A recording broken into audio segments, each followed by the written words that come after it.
Doing good? Awesome. Woo! I'm excited. Can you tell I'm pumped? Hope you are too. So it's things like this that people don't tell you. Now, someone asked me, they said, well, what if I just go and start to make repayments on my mortgage kind of every 2 weeks? But be careful with that, because some banks, what they'll do is, they're smart, right, because they're banks. What they'll do is they'll take the payment, but they won't apply it until the end of the month. So they'll just combine that with that. So here's the thing, you got to talk to your bank and say, will you apply it mid-month? And if they don't, look for a bank that will. People still want your business. And so, whether it's right for you or whatever, that's to your own thing. But I'm just saying, if you don't know it's available, then you'll never even think about doing it, because everybody pays monthly, because why not? But remember, if you want to have above average results, you have to do things that the above average people do. So this is just a tip. So cover the basics, we get to the good stuff. So I do want to do a bit of Q&A, just because we were supposed to do that last session. So let's do a couple of Q&A. I don't know, we actually haven't thought this through, so I don't know if these mics are live. AVL, they're live right now? Awesome. So if you want to, okay, so I've got, so I don't know if, does someone want to run a mic? I think running a mic will be easier. Come on, Naomi. It's exercise, it's extra exercise. My wife's amazing. She goes to the gym 7 days a week. That's why she looks so good. What I love about Naomi is, it's like it says that two shall become one flesh. And so I don't exercise, but so together we average out, and then I look great. So that's the plan. So if someone else can maybe help run it. Yay! Thank you. Oivin's going to help. All good, man. Thank you. So just shoot him out. No, come back, Oivin. No. Oh, he's not doing it? We need the stand? We don't need the stand. Oivin's so helpful. All right. Come on, running out of time. Just. Hi. Hey. What's your opinion on making an extra payment instead of biweekly? Because you save a lot more money over the term also. Both, yeah. If you can do both, even better. Again, you just have to make sure that they apply the payment, because if the balance doesn't reduce, you don't get any benefit. Yes, sir. Hi, I've heard that making an extra payment at closing is a good idea. Does that work too? Yeah, I mean, you can make payments anytime. It's just the same way that we talked about compounding, exactly what the banks know. The sooner you reduce the principal, the less interest you're going to pay over time. It's really just mathematical. It's not complicated. So anytime you can make an extra payment, it's going to be better. But if you're going to get into the habit of paying on a regular basis, you want to make sure they apply it. Because if they don't apply it, you won't get any benefit. Yes, ma'am. Sorry. Hi. Hey. I wondered, where would we find a good place that would give 8% interest for your compounding interest example? Yep. Could you just... Yeah, you're not going to find that in a bank. Typically, the places where you could do that is as a private lender, and we can talk about some hard money lenders later today. You can do that in real estate. You can do that in the stock market. So there's lots of places, but those are some pretty basic places. So you're either going to be a lender, or you're going to be in the stock market or in real estate. Putting it in the bank, not going to pay you that. Because here's the thing. All the bank does is it takes your money at basically nothing and lends it back to you at 5%, right? That's what people say to me. They're like, well, should I save money if I have a mortgage? No, you shouldn't. Why? Because when you put your money in the bank, you get nothing for it. You lose inflation. Oh, and by the way, you get taxed on it, but you're still paying, the bank 5 or 6%. Now, obviously, if you need access to the cash, there's smart ways that you can do that. You can do a redraw on your loan. So you have to make sure you don't lose access to the money. But as long as it's sitting in guess what? The bank, whether you pay it into your mortgage or whether you pay it into your savings account, it's still with the same bank, right? But the difference is when it sits on this side in the mortgage, you don't pay them 5%. When it sits on this side in the bank, they pay you nothing, and then the IRS gets a cut. So think about that, right? Now, again, some people, it's an emergency, whatever, I get that. What I like to do personally is I don't have any savings. I put all my money into my loans, and then what I do is I've got credit cards. So if I ever really needed money, just straight away for something, the credit cards are always available, I can pay the thing. And then later on, I can take money out of the mortgage if I need to. But I'm going to basically put the money where it's going to work the hardest. And it's the same amount of money. So some of this is just basic money management. It's not even having any extra money. Just being smart about where you put it. Good? Yes? One experience with the bank, when you talked about applying the loan, the extra money that they give, what they try to do was, when I give extra money, they try to apply it to the interest instead of the principal. So I had to specify, please apply it to the principal and make sure it's done. Yeah. And that reduces the payment over a period of time much faster than the... Yeah, absolutely. So look, banks are sneaky. I used to work for one. The thing is, you got to find out. You got to find out, right? That's why it's like the casinos. There's a reason why casinos get bigger and the people playing in casinos don't get better, right? It's because they figured out a way to get their money from their pocket, from your pocket to theirs. So be the same with the banks. Ask. Yes? So if you're currently a renter and you want to start investing in real estate. Yeah. Your rent is a good amount per month. It's pretty low. Do you want to purchase a property and rent it while you are renting, or is it wiser to purchase the property for yourself and then eventually get an investment property? Ooh. You're going to hate this answer, but this is an honest answer. It depends. And the it depends answer is what I give a lot of people, and they get frustrated until they understand why. Here's the thing. A lot of people like to give a blanket answer to things because it's just easier rather than explaining and taking into account your circumstances. But it would be like the equivalent of you going to a doctor and saying, hey, I'm sick, and as soon as you say it, he's like, all right, take 2 of these, see me in the morning. It's like, hang on. Like, let me tell you what I've got first. Let me explain to you the symptoms, right? Then you diagnose, and then you prescribe. The trouble with a lot of investments and things like that, and real estate gurus or whatever, they'll just go, yeah, just do this. You know, don't ever rent. You know, I've rented most of my life. Who cares? It's not about whether you rent or whether you buy. There's 2 things. There's what's financially best for you, and then there's an emotional aspect, right? So if you listen to Relationship University, where my wife and I taught, we lived with my parents for 3 years at the start of our thing. Okay, financially awesome. I could have been killed in my sleep a couple of times. My wife was not happy about it, right? So because of that, right, money is not everything.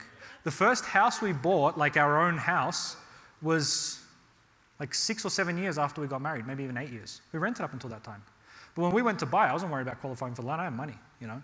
It was fine. So renting is not an issue. Renting has a bad stigma, and typically where renting has a bad stigma from is people trying to sell you houses, okay? All renting is the cost of living somewhere, okay? When you put gas in your car, guess what? You use it up, but it gets you where you want to be, right? You don't see it as a waste because you're getting benefit from it. But because people see rent as like, oh, rent money's dead money, all this stuff, it's not. Rent, you're paying to live somewhere. What you really have to look at is 2 things. One is, what would you do with the difference? So let's say that the mortgage, so in some situations, a mortgage is actually cheaper than rent. Like in my situation right now, a mortgage is cheaper than rent. I'll show you this later on today. But for some people, depending on where you live, like in Australia, properties are super expensive, right? Super expensive. It's much cheaper to rent. Because if you rent in Australia, you're paying a lot less. But if you take the difference between renting and buying, and you go and spend that money on beer, or you buy a car, or you just buy a coffee every day, then you're going to end up with nothing. You have just rented your whole life, and you know. But if you take that money and invest it, you could potentially make more money. In other situations, there's places like in say Columbus, Ohio, where I'll talk about later, where we invest. You know, you'd be stupid to rent because it's so cheap to buy a house if you can, right? It's so cheap to buy a house that you basically, within like some of the houses that we've bought, within like 4 or 5 years on what they're giving us on rent, they've paid the house off. But they'll be renters forever and they have nothing, right? So it depends on you. It's something that I'd want to sit down and talk with someone in more detail, but that's the answer. Don't listen to people just give you a blanket answer. It depends on your situation. What I always do is I just look at what's the financial decision in and out. Like, what are my options? If I rent for 5 years, what's it going to cost me? And then what's the difference that I may be saving or whatever? Okay, what do I do with that money? What's the return I can get? And then at the end of the 5-year time frame, how much money do I have? If I buy today, what do I save? What do I do with that money? What's the appreciation? Blah, blah, blah. At the end of the 5 year, I sell the house. What do I have? And whichever one of those options puts me in a better position, that's the one I go for. Unless it's your dream house or whatever, if it's about money, you make a money decision. Does that help? Yes. So I was wondering, when you were talking about redraw on mortgage. Yes. Are you talking about like actually getting a loan, or say, you know, like I have a decent amount of money in savings, but is there a way where I could invest that in the mortgage and still have access if I needed it? Yeah, so different banks, I don't know exactly every bank's different what they call it, but redraw is basically where you pay it back into your loan, but because you've paid ahead, you can withdraw it at any time. It's just available to you. And if you have a line of credit, like a HELOC, right, then that's another good way to do it. Because with a HELOC, you basically just have a balance, and if you pay that balance, you can draw back up to whatever the balance is. So if the balance is 300,000, you have 100,000 in savings, you pay it in, it reduces your loan down to 200, so you're only paying interest on the 200, but you can draw that 100 back up anytime. So rather than having 100 in savings over here, it's much easier to do with a HELOC. So I'm going to stop there for questions, just so we can keep going. Is that okay? But there'll be plenty of opportunities for questions throughout the day. Just write them down so you don't forget. All right, we're going to talk about speculation versus investment. People don't get this, okay? There's a big difference. Speculation is basically the bigger idiot theory. It's like you buy something today and you're hoping that someone is going to pay more than what you paid, okay? If you can find that bigger idiot, awesome, congratulations. But if you don't, that's when you get screwed. And that's what people don't understand is you have to, the difference between what something is worth versus what someone will pay for it, right? Big difference. Go and sell a used car and see what you think it's worth versus what the dealer thinks it's worth. Very different, right? An investment is something, and these are my definitions, okay, I'm sure you can look it up and get different definitions. To me, an investment is something that has intrinsic value, right? And what people think that are investments, they're actually speculation. Like the Australian housing market, right, has been for a long time very much speculation, right? It's like you buy it today, and then in 10 years' time you sell it for more. And you know what? It works oftentimes. Like I've made a lot of money that way. It's awesome. But it's not an investment in the sense of there's not an intrinsic value to what you're paying. All it is an amplified value for a period of time. So let me ask you this. During the Great Recession, 2008, who do you think did better, McDonald's or fine dining restaurants? Why? Right, because people still need to eat, right? But during the good times, fine dining kills McDonald's, right? So you have to decide where you want to be on that spectrum, right? If you can time the market, if you can get in cheap and get out expensive, all that stuff, great. Fine dining, you make a lot of money. But if you just want to be consistent and good, then McDonald's is the better option. You understand that analogy? I don't care if you don't like McDonald's, use Subway, whatever, right? But here's the thing. Everyone's different. Like you're gonna hear from the person that's made billions of dollars doing this great thing. I'm not that guy. I'm the everyman. I'm the guy that's going to tell you how to do it simply, and you get rich slowly over time. If you want the guy that's going to show you some moonshot about, then great. But there's no guarantees in that. So if you want to follow a path towards wealth that you can rely on, basically, you do it via McDonald's. If you want to go for the moonshot and invest all of your life savings and put them on black, you know what? You can double your money overnight. But you can also lose it. I'm not that guy. I've got my family. I got to feed them, right? So you're the same. And so don't be that person. Be that person and come and tell us a story if it worked out. It's like Andrew says, testimonies are great if you survive them, It's like, go for it. But I'm not that guy, I like to be conservative. Appreciation. So this is, Australia's the same, but, markets like New York, Los Angeles, right? Through the roof growth, you see in 2-3 years, things double. I'm going to show you what happens to those when the things get bad, right? Big gains, also big losses. Typically, rent to price ratio, that's basically what you pay for the property versus how much rent you get. The higher the price, typically the lower the rent as a proportion. So it might pay you back 1%, 2%, 3%. Sometimes it's negative. Sometimes you have to pay. So in Australia, I keep referencing Australia, but just so you understand, we lose money on our properties. So we pay, the rent that comes in doesn't cover the mortgage and the taxes and the insurance and so on. So we lose money every month. In the hopes of the bigger idiot theory, in 10 years' time, someone will pay us back more. And like I said, it's worked for a period of time. Except in the last 2 years, things have started to change. Same as what was happening here. In 2006, 7, 8, everyone was buying everything they get their hands on, right? If you could fog up a mirror, you could get a loan, right? But what happened? What happened afterwards, right? It wasn't intrinsic value, right? And I'll show you what happens, the difference between appreciation versus cash flow. Cash flow markets, these are kind of Midwest markets. They can be in other places, but Midwest markets, so Ohio, Alabama, Indiana. There's others, Kansas. Low volatility, they don't go up and down much, right? Higher rent to price ratios. So have you guys heard of the 1% rule? Yeah? Anyone doesn't know what the 1% rule is? Okay, so 1% rule is basically just that the amount of rent that you get per month, you want to hit 1% of the property value. Okay, so if it's $100,000, just as an example, you want to get $1,000 a month in rent. Okay, it's actually not that. That's not true when you hear people say that, because it's actually more like 850 or something, because you have 12 months in a year. So if you want to hit 1%, 12 months worth of 850 ends up being like 1%. But $1,000, right? Is what you're trying to hit. And the reason for that is that's how you can get some good cash flow. And these are those sorts of markets, and they vary, right? There are markets where you can get 2%. There are markets where you can get 0.5%, right? We'll talk about some of those today. Typically, red states politically. This is interesting. Why do you think that these are the markets? So these ones, right? Typically blue states politically, right? New York, Los Angeles, and so on. Red states typically are these cash flow markets. Do you know why?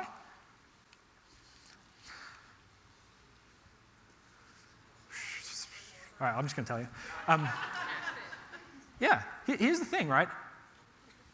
I don't care what your political affiliation is or whatever. It's not about that, right? I'm just talking financially, right? Democrats do what? Typically, they tax, they impose a lot of regulations, a lot of restrictions. They make it tough to do business, okay? Republicans typically don't, or not as much, right? And so, what keeps prices down? Well, when you make things expensive, you make it expensive to build. If all the regulations are expensive, then what investors do is they say, well, then I need a higher return for all of that annoyance that you cause me. And that's what causes the prices to go up, right? If you can build like right now, if you could buy a plot of land and just build whatever you wanted, it'll bring prices down, because why would I buy your house when I can build my own for either less or the same price and have it the way I want? But if I say to someone, you know what, you can't build anywhere here, then all I have to do is buy the existing stock. And if there's more people that want to buy, right, then what there's stock available, the price goes up. Does that make sense? So generally speaking, blue states will be more expensive. Now, that can be good for you. It can be. But you've got to know what you're doing, because when things go bad, they go down. And so you've got to figure out where you are on that spectrum about McDonald's and fine dining. You can go make $1 million on a year in an apartment in New York, but you could lose $1 million.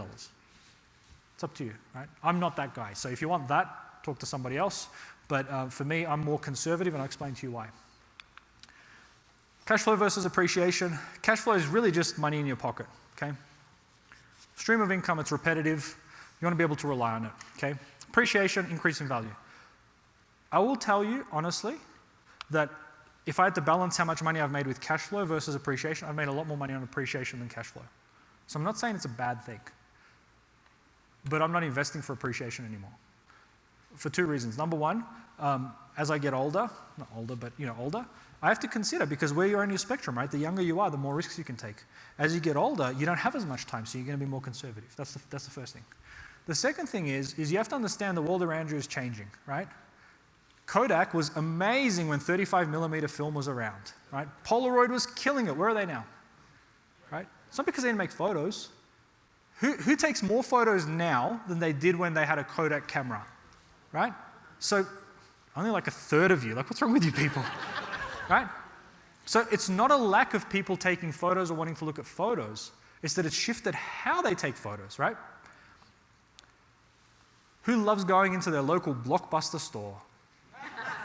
Right? It's awesome, right? No, you want to sit at home in your pajamas and just click Netflix on, right? It's cheaper, you can get whatever you want, any time of the day on it, you can binge watch, right? It's just great. People aren't watching less movies, they just don't want to do it that way. Okay, it's the same with real estate. Real estate is changing, right? Just think about it. Young people are doing what? They're getting married later, right? People are getting divorced more, right? People are more after experiences than building a life. People are having less kids. So the housing stock of what is available and what people go for and what was great 20, 30 years ago is not relevant today many times. It's going to be even less relevant over time. Because what people are doing is, if I'm a single person, I don't need a 4-bedroom house. Right? So I'm going to pay less for it. It's just not worth it for me. Right? If I'm going to have a family, when I had 6 or 7 kids back in 1910, I don't need that now. I'm going to have 2 kids, 1 kid. So these are going to change. So if you're not prepared for that, you're going to be investing in things that don't have value long term. Make sense? So you have to be thinking about these things, and most people won't talk about this stuff, either because they don't understand it or they don't want to tell you because it's too in-depth and they don't want to lose you before you can buy their book. Right? But this is the stuff you have to think about, right? What's the future? What's it going to hold? What's going to happen to real estate prices when we have self-driving cars? When you sit in your car and basically just have a coffee and read the newspaper, do you care that you live an additional 10 minutes out, 15 minutes out, 20 minutes out? Not really, right? It's not going to matter. So there's some systemic shifts that are happening in our economy and our society that most people are not prepared for, haven't even thought about, right? What's going to happen to all the garage space, right? Just the huge garage space that you see in all these big cities, that all they do is just have cars in them, when you can basically hop out of your car and then it goes off somewhere 50 miles away and recharges while you're in the office, right? And when you call it, it comes back to you. Right? It's available right now. It's more regulation rather than technology that's stopping it. What's going to happen to all those people that own parking garages? Right? Are those going to be converted into something else? Right? This is what I'm saying. There's systemic shifts that are happening that people are not thinking about. So what's best between appreciation and cash flow? Both, right? You always want both. I like what I can control. I like what the government can't mess with. Okay? I can't control what the government does. The problem with appreciation is you can't sell off a bedroom. Right? If you need money quickly, right, it's tough. Cash flow puts money in your pocket every month. If I had to choose, and I do have to choose, I choose cash flow, typically, even though I've made more money with appreciation. Because you can't eat your appreciation, right? And it depends where you are in life. If you're starting out, you can take some of those bigger bets. And even if you're wrong, you can recover in 10, 15, 20 years.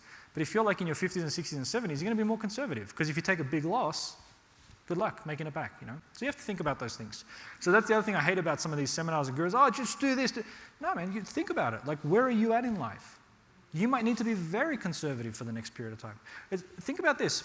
In 2008, some of the hardest hit people were retirees or people that were just getting ready to retire. You know why? Because they got into all these sexy investments and you're going to make all this money and whatever, and they might have been in their 50s, 60s, 70s, right? So they were sitting there building this huge portfolio. Then the crash comes, they lose 50% of their portfolio, 60%. Guess what? Back to work for another 10 years now. If they'd have been conservative, they wouldn't have been in that situation. Make sense? So you just got to think about those things. It's not always just what's presented to you. Think about where you are in life. That's something I do with all my clients. You know, when I spend hours with them just understanding, like, where are you at in life? What's important to you? It's tedious, it's long, but man, it's the right thing for them because you chart a course that's going to benefit them for where they're at as opposed to just take 2 of these and see me in the morning, you know, and hopefully it works, you know? That makes sense? Number 1 mistake first-time investors make. It's a wrong mindset. It's facts versus feelings, okay? That's the number 1 thing.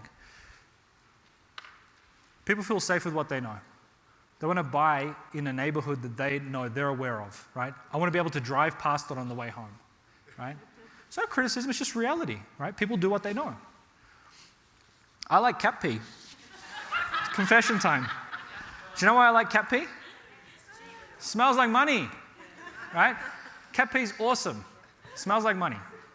People walk into a house, it stinks. Oh, I don't, you know? Even people that are investors, right? I take them to some of these places. Oh, I'd never live in that. You don't have to. That's the whole point. You don't have to live in it. Someone else wants to live in it. And we'll take the cat pee out. We'll deal with it, right? They overspend. They over-repair. They're overwhelmed by tenants. I'm going to share some stories with you about how I was going to do all these things. Right? That's what I'm saying. Everything's real. Everything's from experience, you know? Perspective is important when you find the bullet in your front door. First house I bought, and I'll show you some stuff, I'll show you a video and some stuff of a house. First house I bought that I renovated, right? We were working on it, we just started, and I actually I wasn't in town. My realtor called me and said, someone's shot your house. I'm like, understand, I'm from Australia, right? We don't even have guns. You can't even carry like a stick, right? Like you got to justify everything. So it's like someone's shot your house. I'm like, why? So you know how kids like back in the day would hang out of car like windows with baseball bats and hit like mailboxes, right? This is the equivalent of that today, right? People just go around shooting. Stupid, right? You can kill people. Luckily the house was vacant. But I got really upset. I was like, you know what? I'm not doing this stuff. This is ridiculous. Like I work hard for my money. Why would you shoot my house? I got really angry. I said, breathe, right? And it's like, all right, well, hang on a second. You know, let's have some perspective here. You're investing in a not so good neighborhood.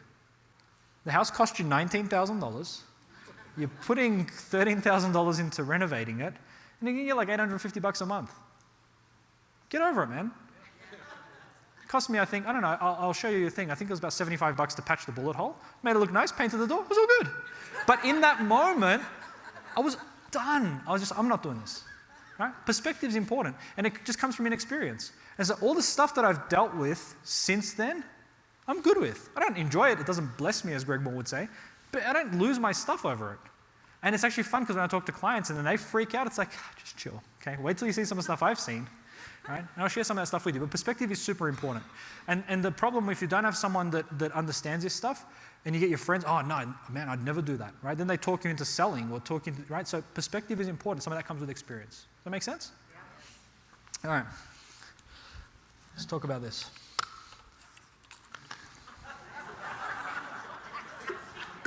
Okay. Now, we nickname a lot of our properties and a lot of our tenants, so if you're offended by that, get over it. This is the Pooplex. Paid $43,000 for it. It was listed at 65-ish.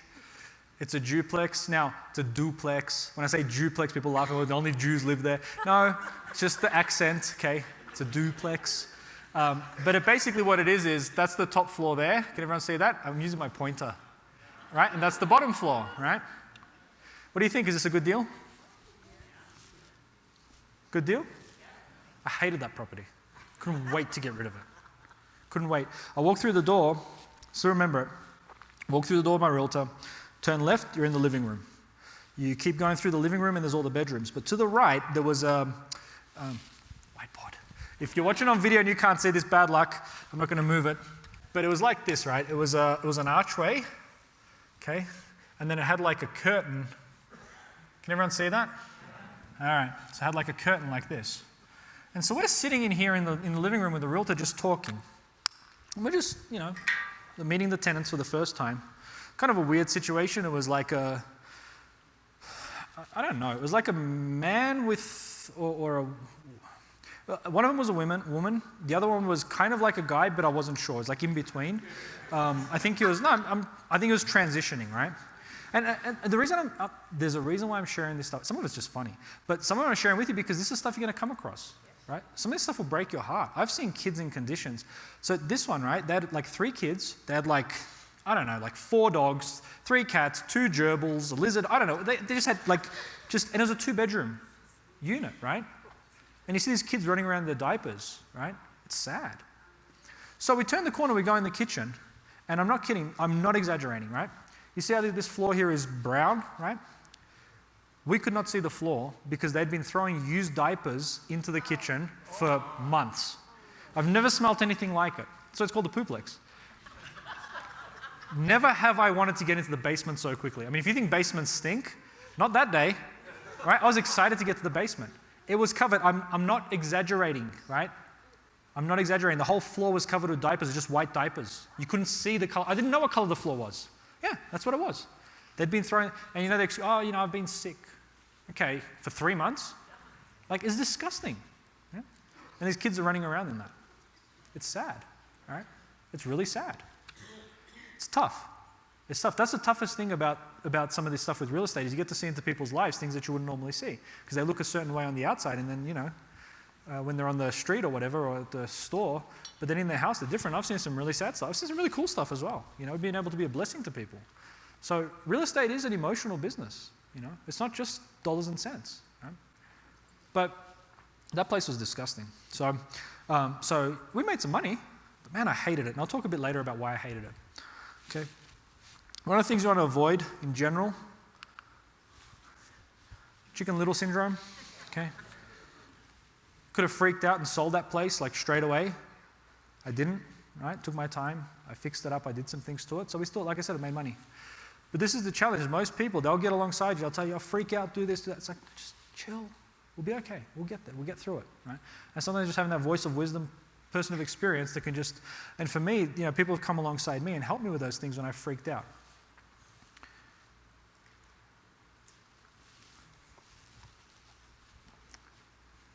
Price of admission. I love when Billy says that. I got lots of price of admission things today. Really good stuff, right? It's going to sound simple. Profound things always are.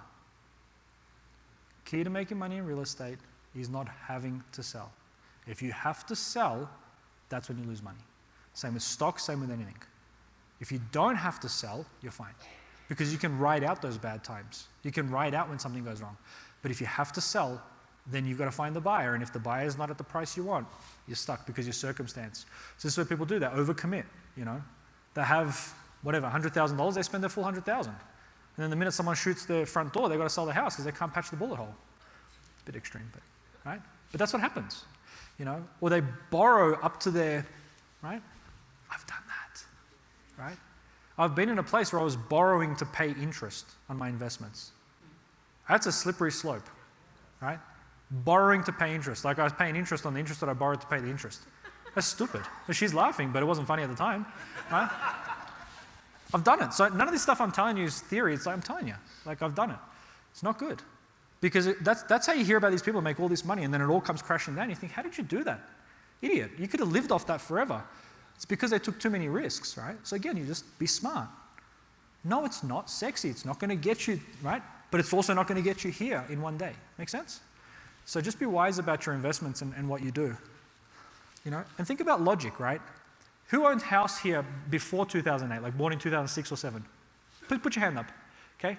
Those same people, keep your hand up, who's still got that house today? Okay, a couple of you. The ones that still have that house today, is it worth more than what it was back then? Yeah? If you would have sold, would you have lost money? Okay? Yeah. And it's not a criticism, it's a learning, right? So don't feel bad if you sold, right?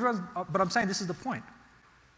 If you didn't sell, now some people had to sell during that time. You know why? Because they bought 5 or 6 houses they could never afford. But I'm saying don't get yourself in that place. Be conservative. Take your time. Use wisdom. Yeah. Bible reference. It's in Proverbs. I don't know where, but it says that steady plotting brings prosperity. Hasty speculation, right? You lose everything. And that's what hasty speculation is. See, love it. Bible knows everything. All right, so here's what we're going to do. Before lunch, well, hang on. Where are we at? Back for, hang on a second. We're going to take a break. We're going to take a break at, what's the time? Is it 10:30? 11:30? I'm running late. Am I running late? Okay. Well, we're not going to take a break. Let's keep going. Is that all right? Sorry. I obviously messed that up. But that's okay. We got, what, half an hour? All right. Let's go. Can I have the screen back up, please? Is everyone doing okay? Still alive? Still good? All right. Good. Yes, encouragement clap. You get it from 2 people and then everyone else feels like they have to do it because they didn't do it. It's like the standing up for guest speakers. If you know, there's always like 1 or 2 people in the front that always stand up and clap, and then everyone else feels like they have to as well because that looks bad. But there's always the lone one that stands up and nobody else does, and that's also funny to watch. So, all right, let's keep going. So, one of my most annoying annoyances with a lot of these conferences and seminars and stuff you go to, go and buy a house. They tell you straight up, go buy a house. You go, great. How do I even do that? That's just the basic of how do I buy a house. Let's talk about that. How to find a good realtor, contractor, accountant, or attorney. Listen, these slides, the points I'm making are very profound. They're going to look simple. Don't miss it. It doesn't have to be complicated. You have to have 50 pages, right? I'm telling you how to physically do it today, tomorrow, next week, if you pay attention. If you don't, it's going to miss you and be like, oh, well, that didn't help me. It'll help you if you listen. Referrals are the best. Talk to other investors. Why investors and not homeowners? Because if you talk to homeowners, you get that guy that I was talking to you about, that friend of ours, who doesn't know anything about investment properties other than just how to buy a house. And you'll go with him and you'll waste your time, and you know, he's a nice guy, but it's useless for the purposes of what you want. Okay? Talk to other investors because there's a good chance that they have a network. So that's my number one. If you've got people that you can trust, you can ask them. They're the best people to use because you have some relationship, you know? I don't know any investors. No problem. Meetup.com, right? There's over 10 groups. There's probably 20, 30 groups in the Springs that talk about real estate. There's a real estate investors group. There's a whatever group. There's a hiking group. Don't worry about those. There's groups for all sorts of real estate groups, right? There's groups in Denver that you can go to. Guess who goes to those groups? Investors, right? Realtors, contractors, accountants, attorneys. They go to those things. Why? They generate business. Those are people that are in the business of doing the things that you want to do. So if you don't know anyone, go and meet some people. It's free. Join meetup.com. Go to the thing. A lot of these meetings are free, or you pay like $10 or something to cover a sandwich. It's nothing, right? 10 plus groups of them. There might even be one in Woodland Park. I don't know. I've never looked. I can tell you there's some pretty awesome. There's one in the Springs. I'm not going to tell you what it is, not because I'm trying to hold it from you, but because if 100 of you turn up, then they're going to hate me because it's not for that. But you can discover on your own and do it anyway. But there's a group in the Springs where one guy goes there. I'm not even going to tell you the day that he goes, but anyway, this guy got. But you got to do some work yourself. Okay? I can't give it all to you. But he goes there very regularly. He owns over 200 houses in Colorado Springs. Doesn't charge anything. He's part of this group, and you just turn up and just ask him questions. Or if you've got a deal, is it a good deal? Is it a bad deal? Do you think that guy knows some people? Do you think that guy knows who good contractors are in town? Right? Cost you nothing. Join the group, man. Do it. Do it. Some of you are going to go, oh, that's interesting. What's on Facebook? Funny cat photos. Join the group, right? It's up to you. I can't force you to do it. But that, to me, right, what I did, biggerpockets.com, awesome. It's a huge website. Who knows what BiggerPockets is? Okay, a few of you. Okay, for those of you that don't know, BiggerPockets' biggest website, it's actually run out of Denver, people that run it, but it's a national website. Man, it is so good. It's got basically the same thing as Meetup, but like times a billion. It's just everyone on that site, there's forums there, you can get into asking about anything. Anything. Who are good contractors in town? Who are good realtors? Anywhere in the country. There's forums for every state and every major city and even some of the fringe weird cities. Like, you can find people that do business in those towns. That's how I got started, right? I basically went and bribed people, right? I got on there my first time, I won't share the full story, but for Columbus, as an example, I didn't know what Columbus was. Many of you don't know what Columbus is. Columbus is awesome. But I went to Columbus and I basically got on Bigger Pockets and I said, look, I'm a new investor coming from Colorado. I don't know anyone. I'd love to buy lunch or coffee or dinner or whatever it is if you give me an hour of your time for me to ask you some questions. And guess what happened? People responded.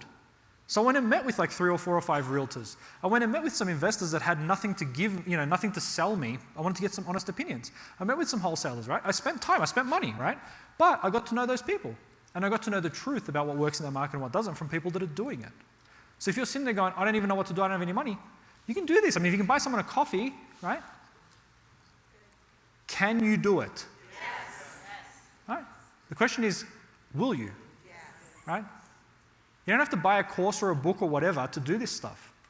You just don't. You can. My goal, just so you know, my goal out of today, my number one goal, was that everyone walk away with the knowledge to be able to do something. Okay? Now, if you got $1 million, you'll be able to do something different to someone who's got nothing. But everyone can do something. There'll be something in it for each one of you, right? If there hasn't been already, there will be, I promise, right? But this is something you can all do. I do this stuff now just to sharpen my skills. Even though I know a lot, I don't know everything. There's so much to learn out there, And so you can get around people, and guess what? With these meetup groups, there's meetup groups for businesses. If you want to start a business, there's Christian meetup groups. Like there's right? Most people, I'm just going to stay home and watch Netflix. Great. That's what you'll get, right? So don't miss the importance of this slide, right? It's everything. You can do it tomorrow. Very important questions to ask when you meet with people, okay? You ask the wrong questions, you get the wrong answers. If I'm meeting with a realtor, I want to know how many properties they've helped other investors buy. Why not homeowners? It's a different criteria. If you're buying a house to live in, it's a different criteria than if you're buying a house for an investment. Number one. Number two, if you work with a good realtor, they will know people that are in that world, in the investment world, that can buy houses, right, for $25,000 on the market, right, can pay 2.75% like we're paying, right? They know those things. The crappy agent doesn't know anything. He's just like, give me your money, that's it. Doesn't add value, even though they might be nice. If you're an agent in this room, don't be offended, I'm not against you. Don't introduce yourself to me because then you can be offended because then I know you. Now it's just completely blank. But I'm saying, but let me tell you this, if you are a realtor and you don't know this stuff, get educated because you can become supremely more valuable to your investors or to your sellers or even to your buyers if you know this stuff. I'm going to show you some stuff after lunch because I keep the good stuff after lunch. But I'm going to show you some stuff after lunch how even you can use those principles as a realtor to make a lot more money for your clients because you figure out different ways to skin the cat. If you're only one way, then that's the one way. Someone asked me before, I can't remember who it was, a gentleman asked me about if you're underwater on your house, what can you do? Can you still, are there other options? Yeah, there's options. And so I'll talk about that later on today. Contractors. How many houses have you renovated? People starting out, there's nothing wrong with that. Some people get a start in life. Everyone needs to do their first job. But if you're looking for someone experienced, oh yeah, I've done high-end, they want to appear really good. I've done high-end kitchen remodels in Broadmoor. Awesome. This is a rental property. Thanks for the $60,000 kitchen. I'm not going to see any income for the next 20 bajillion years, but great. Great kitchen, right? You need someone, and I'm going to share some stories with you later about the contractor that helps me in Columbus, and just real basic things I never thought about. I just never did, because I've never lived in certain neighborhoods, or I've never lived in those sorts of properties, so I don't know. And until you've done that, and so I say this to my clients, on the investment side, and none of them believe me. I don't know if I'm not going to out you. I know some of my clients are going to come to this today. I'm not going to out you. But the one thing I say to all of them is, I spend more time telling people what not to buy than what to buy. And nobody believes me, because they're like, well, of course you make money when we buy. Yeah, I do. But I'm not going to make money long term if you buy crap things, because it's not going to work. My business has been 100% referral. This is my first conference. I've never done a conference before. My business has been 100% referral from day one. I've never advertised. I've never told anyone what I do other than just in conversation. And I've had people that have never met me, never been to Columbus, and they've bought property. They've never met me in person. They've never been out there. They live in California, and they bought property. Why? Because I did business with one person who referred them to another person, who referred them to another person, who referred them to them. So that relationship is 4 people deep. And when you do right by people long term, you have a reputation that you don't screw people over, and that it's successful, guess what? It's really easy to do business. So my marketing expense is exactly 0, which is where I like it. It's awesome, right? And guess what? You know what's really the best thing about it? I can answer my phone. I don't have to worry about who's calling me about what I've done to them, right? Man, you sleep really easy at night if you do the right thing by people. So it's important to have those people that know this stuff so they can give you that advice. And so my contractor saved my bacon on a number of occasions, right? Because he's one of those people that does that stuff. Important with attorneys. Some of the attorneys, and like I said, I'm going to share my people with you, so I'm not withholding anything, but I'm explaining the principles behind it, because for some of you, you might want to do business where these people don't do business, and so you need to know how to engage them in the right way. Attorneys, I want to know if they can give me referrals to existing clients. If they can't give me referrals to existing clients, here's the thing, they'll cite privacy and all that sort of stuff. Man, you know how many people I've referred to my, and I'm going to do it today as well, I've referred to my attorney and accountant and stuff? Lots. Do you know why? Because they're great people. And I have no embarrassment in referring them because I know they're good at what they do, number one. Number two, my attorney, my accountant, all those people, they can ask me to give them a referral anytime. Why? Because it's a relationship. If I text my attorney at 8 o'clock on a Saturday night, I'll get a response within 5 minutes. Not because I'm special, but because of our relationship and because I've referred him so much business and he's helped us. It's better than paying $400 an hour, agree? I've never paid for advice from my attorney. But I've given him probably $10,000, $15,000 in business in the last couple of years. It's not bad, right? I don't bother him often. But when I need something, right, it's good to have a relationship. So you need those people. So important with accountants, this is a big one, right? Accountants, I mean, taxes will kill you if you don't know what you're doing. I'm not an expert on taxes, okay? There's 2 things I'm not really that good at because the US system is still relatively new to me. One is taxes, and the other one is like banking regulations, like heavy. It's because I was in the banking world, but Australia is a bit different to America in some ways. Not, you know, I can probably answer 90% of the questions. There's 10% of the nuance I can't get into. So preferably don't ask me those questions because a lot of it will be I don't know, and we don't have time for that. So ask me anyway, but if again I don't know, it's not that I'm withholding. But accountants, what you want to do is find an accountant that deals with investors. Most accountants can do your normal tax return, might even do a tax return for someone who owns 1 or 2 houses. Find someone who's got 10 plus properties, because that's when it gets into the really cool stuff. They've come up with ideas, ways to do things, that even though you may not be able to get to that level, you will benefit from those strategies because the law applies equally, generally speaking, regardless. A good accountant can save you a bucket load of money. I'm going to show you my accountant, right? He's good. I use him. You don't have to use him. Use whoever you want, but ask that question. Do you have clients that have at least 10 rentals? Because guess what? People that own 10 rentals, typically they're smart people. They're not going to use that account if the accountant sucks, right? Certainly not more for than a year or 2. So if they've got long-standing clients that have been in that account for 2, 3, 4, 5, 10 years, and they own a bunch of rentals, guess what? The accountant's probably doing a good job. Not a guarantee, right? People with money that are dumb. But I'm just saying, right? You do your best. Make sense? Here's the number one thing that I look for. And this is as Billy says, the secret sauce. And this is what I did in Columbus when I started out. I look for what's called convergence. I can find the answer to anything if I don't know anything about it, right? And I won't get sold. And this is the key. When I went out there, I took a map of Columbus, right? Just a map off Google Maps. I printed it out. I think I met with 5 or 6 realtors.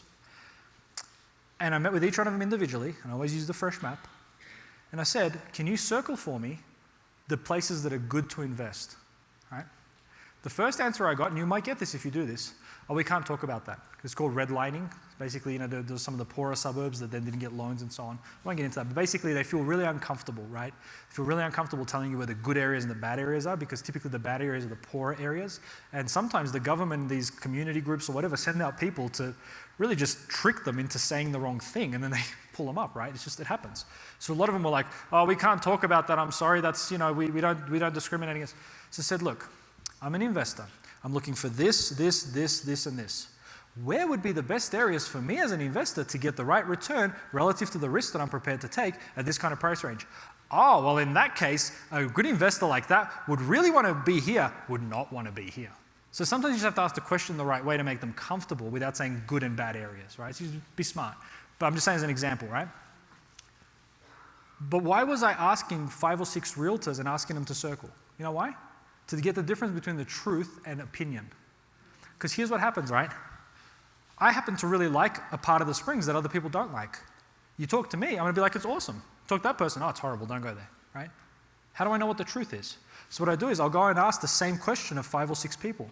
And where everybody, like if everybody circles an area as being bad, and then the rest are kind of all different, there's probably a good chance that that's a bad area, right? If 5 people circle the same area independently, the same with good, right? And then the other ones, I can look at them later, they can be fringe.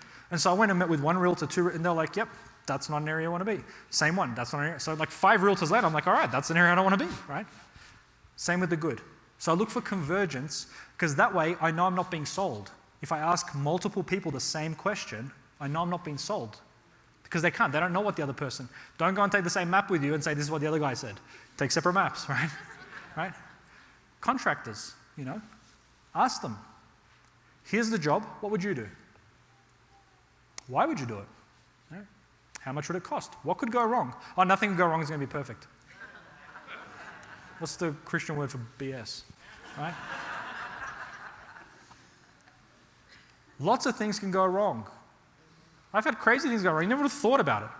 We had pipes in a house explode upstairs, and it was winter, so it froze, and it was like a water fountain coming out the top story. Like, things can go wrong, right? They just do. Some people tell you nothing can go wrong, they're lying to you. They just want to get the job, right? A good contractor say, you know what, look, these are kind of the risks. I think it's on the downside, but, you know. What would you do? Important question. What would you do? How would you fix it? Because here's the thing. A good contractor is looking out for you, that wants to develop a long-term relationship, will find really clever solutions. Someone just wants the money from you today and doesn't care, right? Guess what they're going to do? They're going to recommend you what suits them. The reason why I work with the contractor I work with is because I've seen the bill that they've sent one of my clients for like $13.50, because that's what it costs for that part. They didn't charge them $50, and they could have. I've seen them not charge a client for something because they bought a toilet repair kit thing. It had like a plunger and whatever else. I don't repair toilets, but it had like 5 or 6 pieces in it. And we had this particular street where we owned basically all the units on both sides. And so they were fixing the toilet in this unit here, and then he got a call that this other unit's toilet was leaking. And because the part he used for this unit was like one part, the other part he didn't need, it was fine. All he did was he just took that part and went to this unit and fixed it using the other part and didn't even charge the client anything. Could have charged him $100, $200, and no one would have said anything. But there's that honesty and integrity, right? Those are the people you want to work with. Not the person that goes, well, it'll be $150, and because $700 later, right? That's how your return disappears.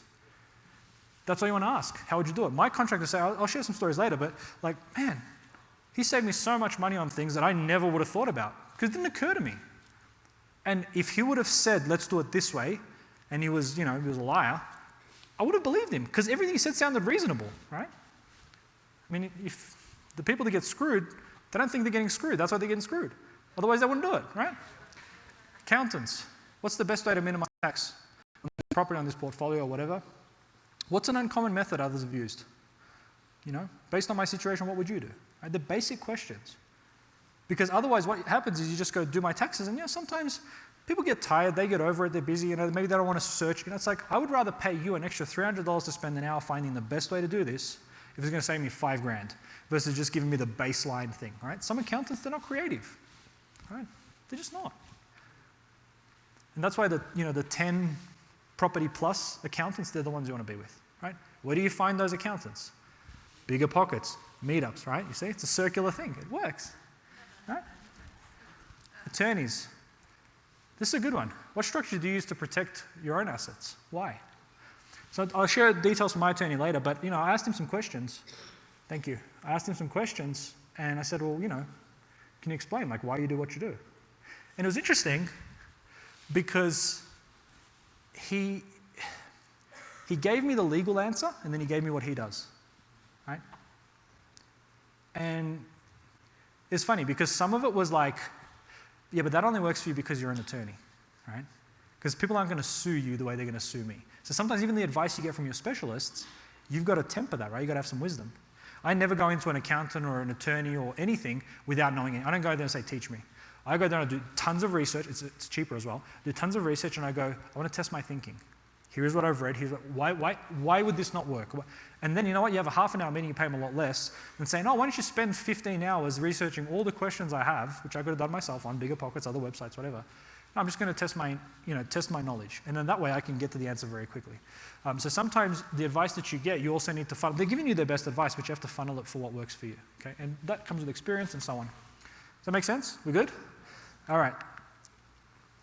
Here's what I look for in my specialist partners. I want to make sure that they're investors. All of my specialist partners are investors themselves. Ideally, especially when it comes to realtors and contractors, attorney and accountant is not as important, but still, you want them to be in the market where you're operating. My realtor owns a bunch of houses. Right? My contractor happens to be married to the realtor, so it's even better. Right? They operate in that market. They know what they're doing. Right? They know what things cost. I save a lot of money that way. Right? They know what a tenant in this thing will be happy with versus here. Right? If they don't know, when you're an investor, you understand the difference between making money and saving money. You understand the difference between what's acceptable and what's not. Otherwise, you just get bad advice. And if you don't know the difference, you're going to be stuck with whatever they decide to charge you. Right? Same with a realtor. Right? There's times when I've gone to the realtor and said, would you buy that? No way. Here's why. Look good on the surface. Same with the attorney. Oh man, I'm really worried about this. You'll be fine. Why? Because I've done that 15 times. It's never been an issue. And even if it is, the fine is $50, so who cares? But if you ask the question the wrong way, is it legal? No, it's not legal. Right? So you have to understand, right? Like sometimes, I don't know if I can say this from Karis.